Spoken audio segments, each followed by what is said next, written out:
Hey YouTube, it's me. I wanted to do a video about leaving Facebook and staying off it, and also about internet censorship and where the internet is headed in the near future. So first off, Facebook. I've been off Facebook for at least 2 weeks. I accepted their challenge of not logging in for 2 weeks to have my account hopefully, supposedly, permanently deleted. There is a way to delete your account instead of just let it drift in space for you to log in at any point in time, and I chose that option. So hopefully my stuff is gone, or eventually one day it'll be archived and deleted because it's no longer relevant. Whatever. Goodbye. I have quite a bit more free time and a lot more ability to focus on getting things done since quitting Facebook. I find myself, for my internet fix, I will go on Reddit, or I'll go on the Endless Sphere forum, YouTube and whatnot, and spend some time there for enjoyment and interact with people on there. And it's kind of cool because you can just put that down at any time. It's nice, and there's so much cool stuff on YouTube. So that's I really feel like it's better than television in a lot of ways. So I've been pretty happy. I've been calling up friends, messaging them, learning how to get people together and hang out and kind of do things the old school way, and it's been working out pretty well. I mean, for the first week or two, I was pretty lonely. I mean, to lose contact with so many people is all at once is just kind of almost traumatic. But I'm over it now, and I'm ready to start building some new, more genuine community and relationships with people. So yeah, it's going great, and I would recommend it. And so now I'm going to talk about internet censorship and what Facebook is doing in the background politically. It is one of the main reasons I left Facebook, not just for my own productivity and sanity, but just because I just do not like the company. And I've got a variety of links here. I am going to talk about Facebook first.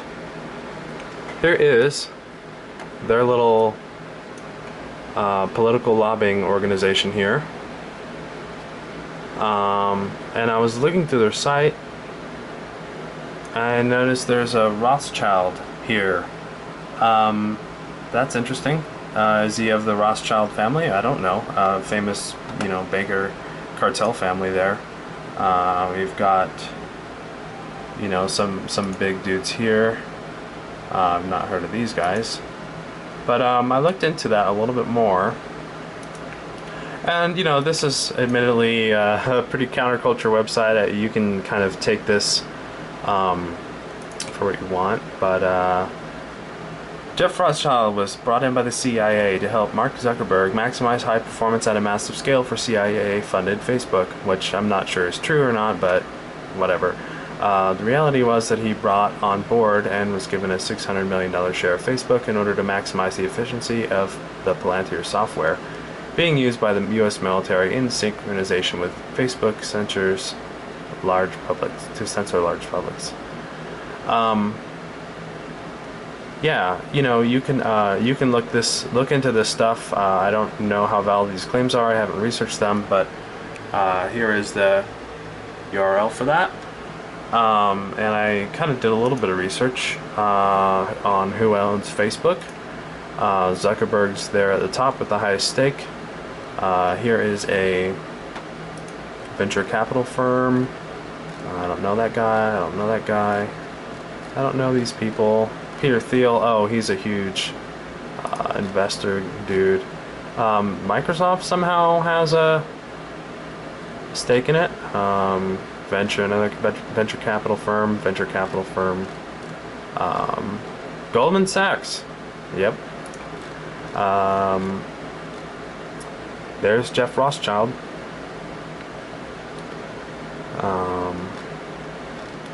And this is probably a bank. Corporate investor might mean bank. There's another bank.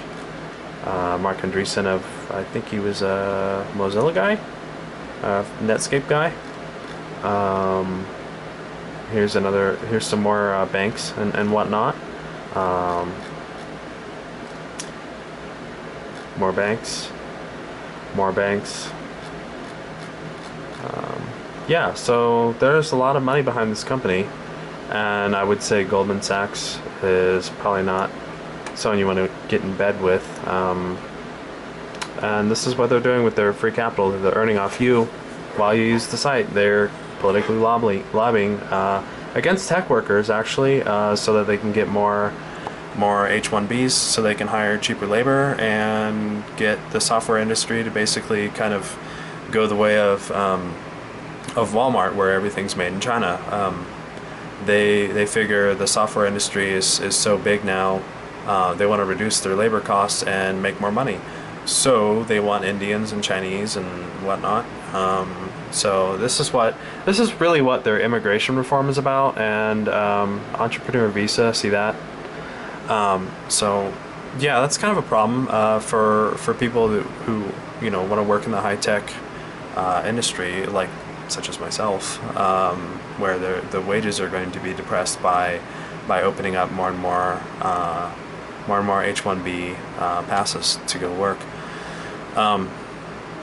Yeah, so that's an issue, and I don't want to support the company, and I don't think you should either, if you care about American jobs and the prosperity of our own country, and the negative effects we're seeing from crony capitalism. Now I want to talk about censorship here for a moment, because I noticed that Facebook was intentionally not showing previews for some videos that I was posting that were a little risque or whatever. They weren't indecent, but they talked about political things that are going on that a lot of people aren't aware of. And a long time ago, I got this message from Facebook. I'm in the checkpoint because I posted an article about Abu Ghraib. This seems to be a keyword that the system does not like. If you post anything about Abu Ghraib, you're probably going to get censored. And also, I've noticed that Google likes censoring things about Abu Ghraib as well. When they can, they'll remove links, or they'll do things like this. They'll remove your ads. You can post all kinds of violent things, all kinds of terrible stuff, and get away with it with Google ads all day long, until you mention Abu Ghraib and the torture that the federal government did there. So this is not the only company that's gotten in hot water. This actually happened to antiwar.com. And this has happened multiple times to antiwar.com. Actually, let's see, because we have a page showing Abu Ghraib abuses, right? So, and then also they wanted this article removed to continue ads. Article, sorry, my tongue-tied. An article about how the U.S. is doing in supporting the war in Ukraine, and with basically a proxy war with Russia. They posted this photo of dead soldiers, and then a lot about what's going on over there and how the U.S. is involved. And this isn't nudity.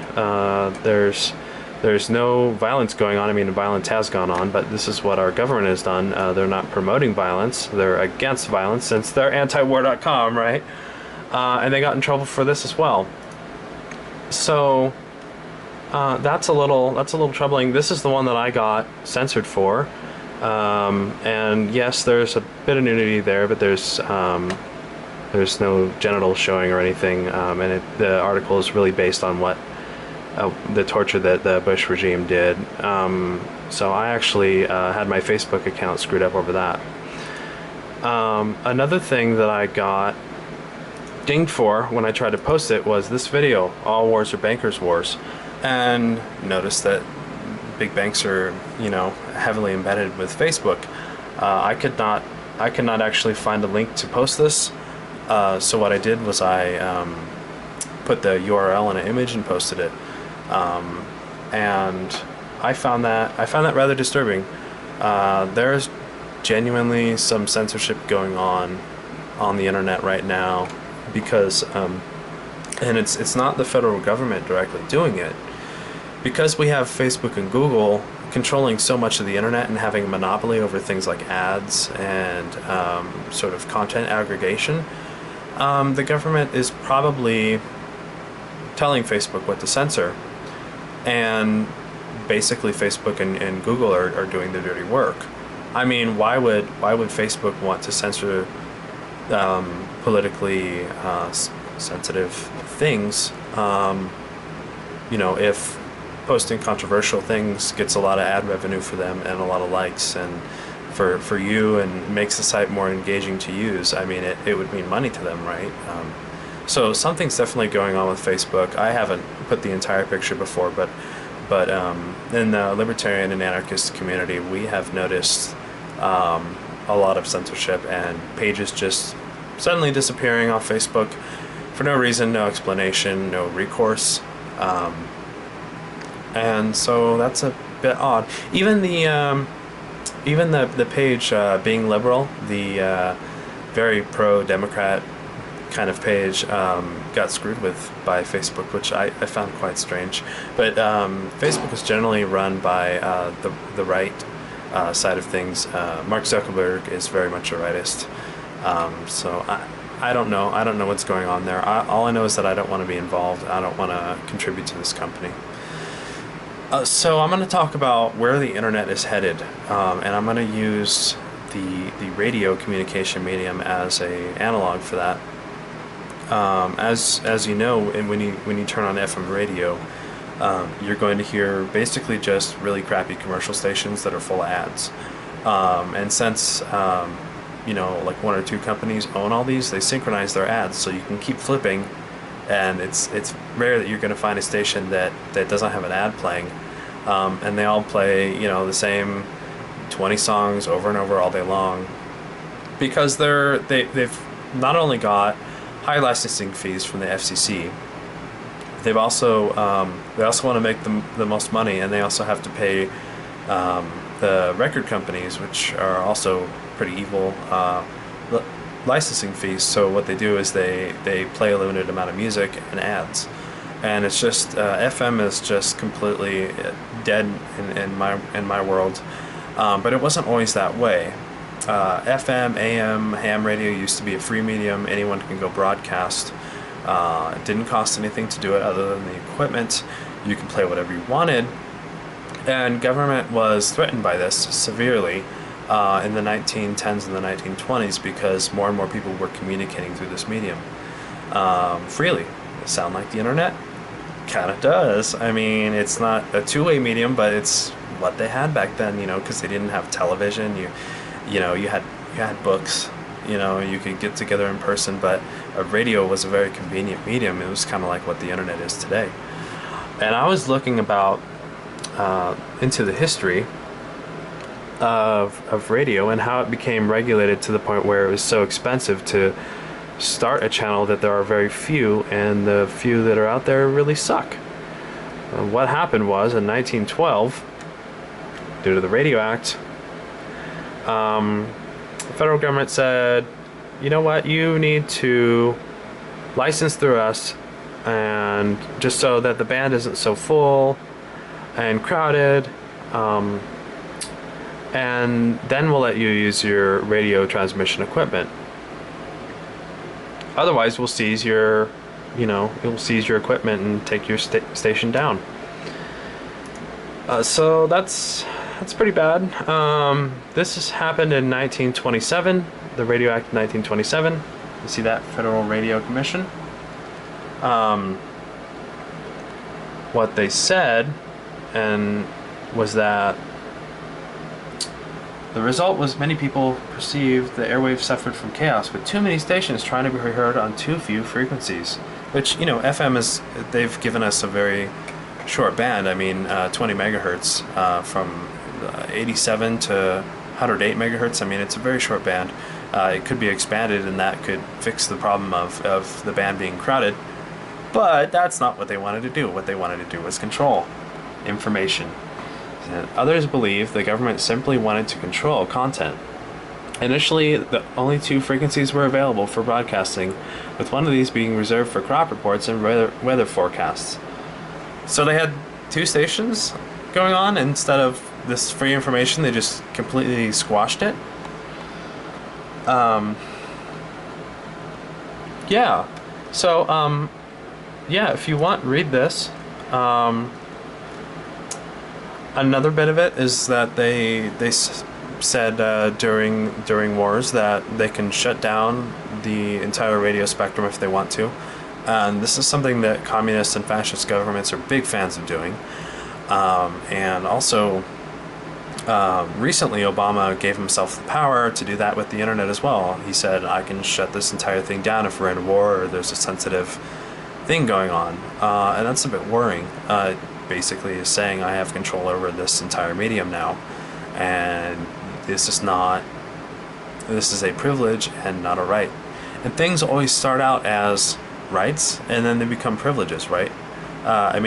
It's happened with so many things. You didn't used to need a driver's license until the 1950s or so, and even then, what you needed a driver's license for was for commercial transport and not just travel. So your right to travel on roads was a right at one point, and now it's a privilege.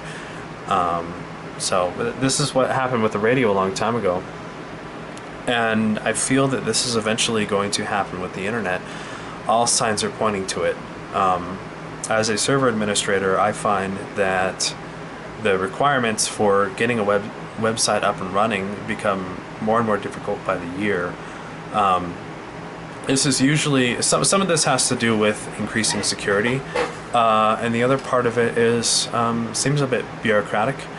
It used to be that to get a website up, you would just buy a hosting plan and a domain, and now there's a wide variety of things you need to do before you can even get running, and there's a wide variety of restrictions on your server and what it can do. So yeah, I'm seeing that this is going to be a problem in the future if we continue giving our money to companies like Facebook and Google by watching their ads. I mean, the service is free, right? But they're serving us ads and they're making money on ads. That's their business model. And they're also selling information to third parties and to the government. And that's also one of their business models. If we continue to use these sites, we are going to eventually empower these companies to the point where they own the internet, and they start things like fwd.us and start shaping the internet to their own demands, which is obviously going to be profit-based and control-based. And the federal government does not mind that at all.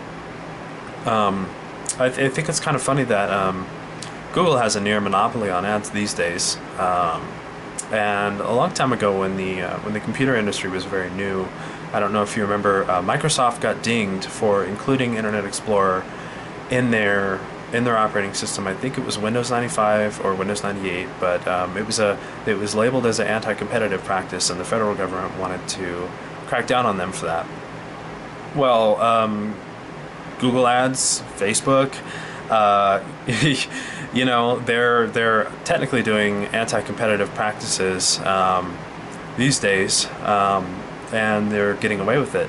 And the federal government loves it because they have one big place where they can go and sift through all the information on the web and find and tell them what to censor, and it's nice and centralized. I mean, it might as well be run by the federal government themselves, except the federal government doesn't want to have the spooky socialist or communist connotation of running the internet, right? Like Cuba or something would do, or North Korea would do. But effectively, we're starting to get in the same situation as these communist and socialist governments, where there's a lot of control going on. One last thing I wanted to tell you about. I don't know if you know about the TPP, the trade partnership. What is it? I forget the name. Trans-Pacific Partnership. That is a really heinous bill that is basically going to end up with us outsourcing more and more labor to foreign countries, and just like the NAFTA that Bill Clinton signed on his way out, it's a one-way trade agreement. And this website, this terrible provocative, nudity-full, hateful, sexist website here is getting censored. Blacklisted. Blacklisted by Twitter, Facebook, and major emails providers as malicious or spam. Isn't that interesting? Censorship's happening, people. The internet is not going to be a free place in the future. The only thing we can do right now is stop handing these companies money and information. If you want a free internet, get off Facebook, get off Google. I mean, admittedly, here I am posting a YouTube video, right? Eventually I want to get off YouTube as well. I do not want them making money on me. The company that said that their motto was "do no evil" is definitely doing evil. I mean, I don't see them as being involved here, but it wouldn't surprise me if they were. Google does have a list of things that they will not enter into their search engine and index. So they're definitely doing censorship. But yeah, that's pretty disturbing. And this is not a fringe group. This is not a partisan group. This is okay. So there's some unions and whatnot. GMO Action Alliance, Credo, Demand Progress. Mostly leftist groups and internet sites. There's the Pirate Party. I think they're Swedish. Women for Peace, Code Pink, an anti-war group. These are generally pretty damn good groups backing this thing, and it's almost like we're kind of like with television, where if there's an unpopular opinion, it's just not going to be shown. We're getting to that point.